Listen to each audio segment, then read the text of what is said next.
কেউ যদি বউয়ের হাতে হাতে কোনো কাজ করে তাহলে অনেকেই বলে বউ পাগলা, বউ নোংরা কথা, যাই হোক বউ ভেলুয়া এইসব কথা বলে। তারা এখান দিয়ে তাদের অসুবিধা আছে, তাদের ঘরে রোজই ঝামেলা, রোজই অশান্তি। আমি যেই কাজটা পারি না সেইটা আমার বর কিন্তু আমায় এই যে সাহায্য করে। কিছুটা ব্যাপার হলো একটু তাড়াতাড়িও করতে হয়। আমি যেমন রান্নার দিক করব, তার জন্য সে যখন বাড়িতে বসে আছে গল্পই যখন করছি, তাই হাতে হাতে একটুখানি দুজন মিলে কাজ করছি। এতে আমারও ভালো লাগছে, তারও ভালো লাগছে।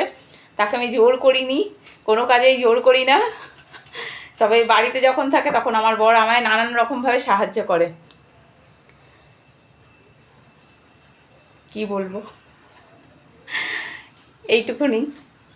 সবাই ভালো থাকো। বৃষ্টি হচ্ছে বাইরে, ঘরে বসে মজা নাও।